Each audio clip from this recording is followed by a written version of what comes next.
It's me, Mariah, and today we're going to talk about something kind of fun, and it's about being a speaker. So I get to speak at a lot of places, and it's really exciting, and that sounds super glamorous unless I tell you about when I got fired. So those of you that know me know this is a real story. It's not been embellished for any purpose at all because it does not need to be. It is so true and so bad.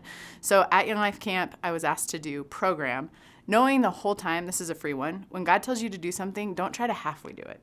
I knew God was calling me to speak, and so I tried to halfway do it, meaning I put on a wig and I had a costume, and I was like Roxanne, and I was a roadie to this fake band, and it's all to make kids laugh, right? So I'm thinking, yeah, I'm going to speak like Jesus is asking me to. This may remind you of Jonah and the whale, but I'm going to do it with a costume on. It's going to be epic. So out of the ceiling, if you don't trust me, Kirk Wilms, the guy I was dancing with, you can call him. I was coming out of the ceiling. My wig gets stuck up in the rafters of the ceiling. My harness, you'll notice a harness is a big part of Young Life Camp, is around me, and I'm stuck and I can't get out. So I'm hanging from the ceiling, not alone, mind you, with a farting fog machine. It's supposed to fog. It did not fog. It farts. So there's just like little poofs of fog. The music's going. Kirk's dancing. I'm hanging there. My wig's up right in time for my leopard print zipper to blow open my skirt. There's 400 kids in the crowd. They're dying, thinking I'm the funniest thing they've ever seen. None of that was real. I was not supposed to be doing any of those things. And while I'm hanging from the ceiling, I very clearly hear the Lord say to me, you can do what you want, but it's going to look like this. And I was like, no, Lord, I will speak. I will speak. I will go anywhere. And thankfully, in God's faithfulness, I've never been asked to do that again, but I do get to speak a lot of places. So when I say being a speaker is fun, I mean because it's more fun than that. But it's also a big responsibility. Like you can't tell right now, I'm a little sweaty in this area because when we start talking about Jesus and we start talking about the most important thing in the universe, that comes with a responsibility. And so today we're going to talk about Jesus and how he heals people and how he speaks to them.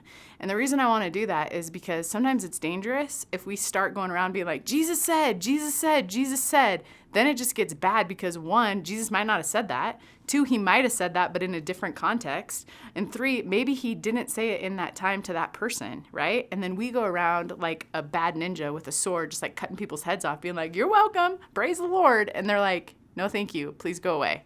So our example of how to be a great speaker is John 5. And this is so cool because to me, it's obvious. Like I would have handled this situation way different than Jesus did, which you'll notice is a common theme in my life. I very rarely act like Jesus, but here we go.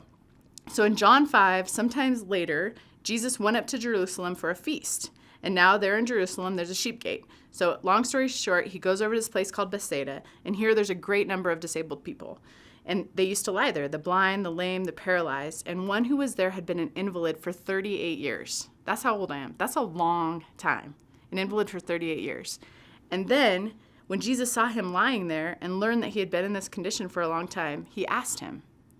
He didn't start preaching at him. He didn't try to heal him. He didn't do any of the things that I would do. He didn't look weird at him. He didn't try to guess what bad thing he did. Jesus walked up to him and simply said the most simple thing that I would have never thought to say. Do you want to be well?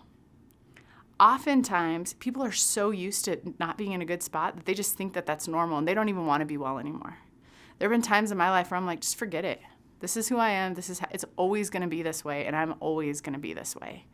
Jesus doesn't buy that it's always going to be this way because nothing is impossible with God. But like a good speaker, he asked permission. Can I speak into your life? And he didn't assume that he knew what this guy wanted, even if he thought he could see what this guy needed. So here's the thing. Next time you see somebody that you think you know what they need, why don't you ask them what they need?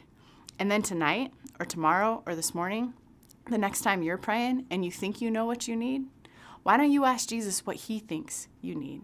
Because he knows us better than we know ourselves. And so a lot of times I thought, man, I just need a new job, or I need a new place to live, or I need a new hope, or I need a new courage. And the Lord will be like, no. And I'll say, Lord, what do you think I need? He's like, you need a new song. That's what you need. Sometimes God doesn't want to change our circumstances. He wants to change ourselves. And sometimes we work so hard on ourselves, and he's like, no, man, I want to change your circumstances. But he's the only one that knows what we really need. And so before prescribing to people or to ourselves, why don't you maybe stop and ask him? And then you will be a good speaker.